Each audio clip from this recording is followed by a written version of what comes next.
Buenos días.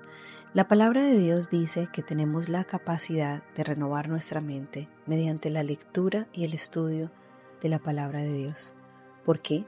Porque hay conversaciones muy importantes para cada uno de nosotros que Dios ya empezó por medio de su palabra y que nosotros, por medio del tiempo de lectura, de estudio, de oración, de devoción, entregado a concentrarnos y a meditar en ella, tenemos esa capacidad de renovar la mente y de transformar nuestros pensamientos a los pensamientos que tiene Dios para nosotros. Y eso es lo que hacemos todas las mañanas. Continuamos leyendo capítulo a capítulo las Escrituras para ahondar y profundizar en lo que Dios tiene para decirnos, para que nosotros podamos contestar con una alabanza, con una gratitud, con reconocer quién es Él en nuestras vidas, qué significa caminar una vida con el Señor. Nos encontramos en Hechos de los Apóstoles, capítulo 17, en Tesalónica. Atravesando Anfípolis y Apolonia, Pablo y Silas llegaron a Tesalónica, donde había una sinagoga de los judíos. Como era de costumbre, Pablo entró en la sinagoga y 3 sábados seguidos discutió con ellos basándose en las Escrituras. Les explicaba y demostraba que era necesario que el Mesías padeciera y resucitara. Les decía: este Jesús que les anuncio es el Mesías. Algunos de los judíos se convencieron y se unieron a Pablo y a Silas, como también lo hicieron un buen número de mujeres prominentes y muchos griegos que adoraban a Dios. Pero los judíos, llenos de envidia, reclutaron a unos maleantes callejeros con los que armaron una turba y empezaron a alborotar la ciudad. Asaltaron la casa de Jason en busca de Pablo y Silas con el fin de procesarlos públicamente, pero como no los encontraron, arrastraron a Jason y a algunos de otros hermanos ante las autoridades de la ciudad, gritando: estos que han trastornado el mundo entero han venido también acá, y Jason los ha recibido en su casa. Todos ellos actúan en contra de los decretos del emperador y afirmando que hay otro rey, uno que se llama Jesús. Al oír esto, la multitud y las autoridades de la ciudad se alborotaron. Entonces éstas exigieron fianza al Jason y a los demás para dejarlos en libertad. En Berea. Tan pronto como se hizo de noche, los hermanos enviaron a Pablo y a Silas a Berea, quienes al llegar se dirigieron a la sinagoga de los judíos. Estos eran de sentimientos más nobles que los de Tesalónica, y de modo que recibieron el mensaje con toda avidez y todos los días examinaban las Escrituras para ver si era verdad lo que se les anunciaba. Muchos de los judíos creyeron, y también un buen número de griegos, incluso mujeres distinguidas y no pocos hombres. Cuando los judíos de Tesalónica se enteraron de que también en Berea estaba Pablo predicando la palabra de Dios, fueron allá para agitar y alborotar a las multitudes. Enseguida los hermanos enviaron a Pablo hasta la costa, pero Silas y Timoteo se quedaron en Berea. Los que acompañaban a Pablo los llevaron hasta Atenas. Luego regresaron con instrucciones de que Silas y Timoteo se reunieran con él tan pronto como les fue posible. En Atenas, mientras Pablo los esperaba, en Atenas le dolió en el alma ver que la ciudad estaba llena de ídolos, así que discutía en la sinagoga con todos los judíos y con los griegos que adoraban a Dios, y a diario hablaban en la plaza con los que se encontraban por allí. Algunos filósofos epicúreos y estoicos entablaron conversación con él. Unos decían: ¿qué querrá decir este charlatán? Otros comentaban: parece que es predicador de dioses extranjeros. Decían esto porque Pablo les anunciaba las buenas nuevas de Jesús y de la resurrección. Entonces se lo llevaron a una reunión a Areópago. ¿Se puede saber qué nueva enseñanza es esta que usted presenta?, le preguntaron. ¿Por qué nos viene usted con ideas que nos suenan extrañas y queremos saber qué significan? Es que todos los atenienses y los extranjeros que vivían allí se pasaban el tiempo sin hacer otra cosa más que escuchar y comentar las últimas novedades. Pablo se puso en medio de Areópago y tomó la palabra. Ciudadanos atenienses, observo que ustedes son sumamente religiosos en todo lo que hacen.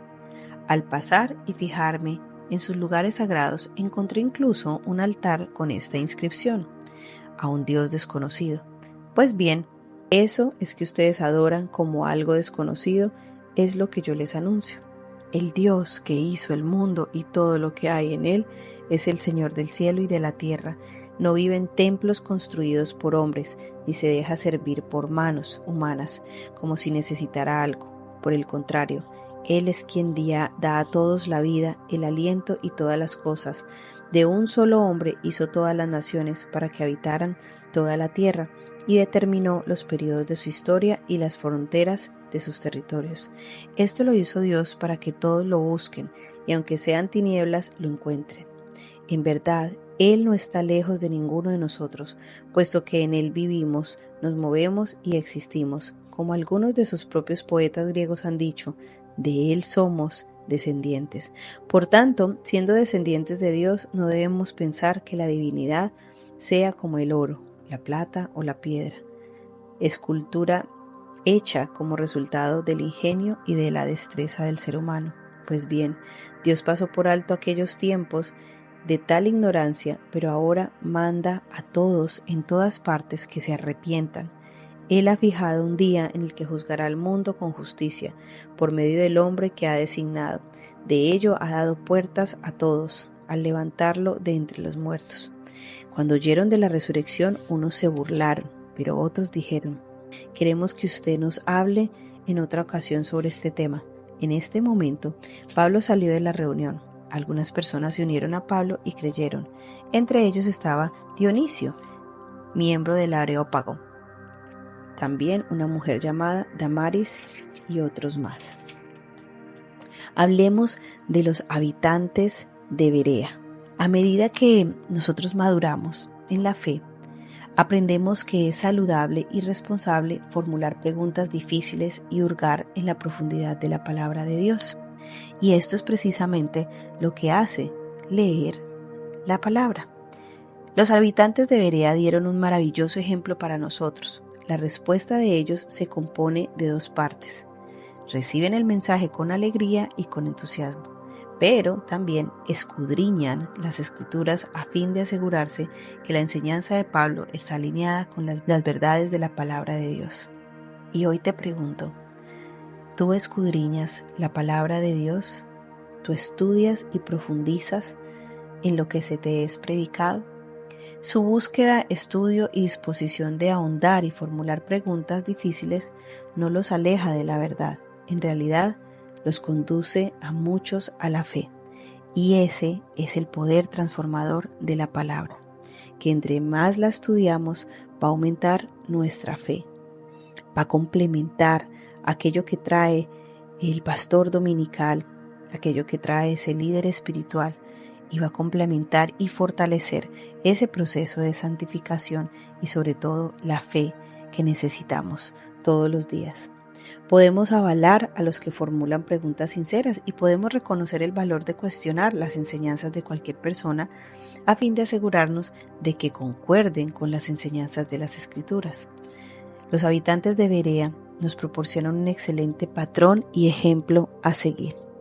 Padre, te damos gracias por la capacidad de pensar, de razonar, de entrar en lógica, de a veces preguntar, de hacernos esas preguntas difíciles, porque tú eres la respuesta. Tú preguntas, nos exhortas y hoy te pido esta mañana para todos mis hermanos que escuchan este devocional que podamos entrar en una introspección real a nosotros, preguntarnos y tener la capacidad de hacer esas preguntas difíciles, aquellas que nos llevarán a meditar y a estudiar, a profundizar en tu palabra, en lo que tú dices, lo que nos quieres ministrar a través de tu Santo Espíritu en nosotros. Padre, esta mañana queremos pedir perdón, queremos prepararnos para que en este momento de Pascua, en este momento que muchas personas están tomando libre, en estos 40 días que nos preparamos para estudiar más acerca de tu muerte, que podamos reflexionar con sinceridad. Padre, quédate con nosotros, ministra nuestras vidas, cuida nuestras entradas y nuestras salidas. Te ponemos todo nuestro ser en tus manos. En el nombre de Jesús. Amén.